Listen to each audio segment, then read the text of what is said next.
Wakati zikiwa zimesalia siku chache kuelekea mechi ya marejeano kati ya Simba Sports pamoja na Al Masry, ikiwa ni michuano ya kombe la shirikisho barani Afrika, upande wa Al Masry tayari na wao wamekwisha kuanza propaganda za kualika mashabiki wa Young Africans kwa ajili ya kwenda kushiriki kama mashabiki wao kwenye mechi hiyo. Lakini pia Al Masry kupitia kurasa za mitandao yao ya kijamii wameweka picha mashabiki wa Young Africans wakakaribisha katika dimba la Benjamin Mkapa.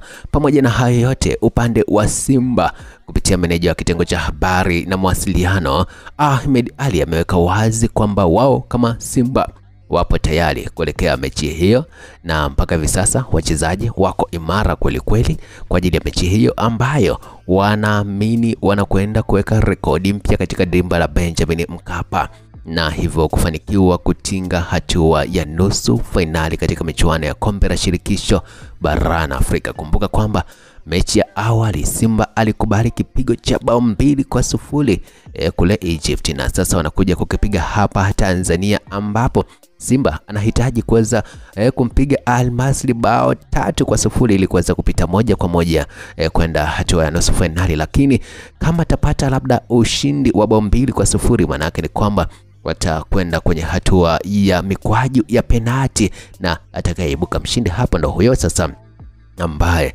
atakwenda hatua inayofuata. Kumbuka kwamba Simba huu ni mwaka ambao wanahitaji kuweka rekodi ili kufuta ule uteja wao wa kuishia hatua za robo finali kwenye michuano mbalimbali ambayo inakuwa andaliwa na CAF, hasa bingwa na hali kadhalika kombe la shirikisho.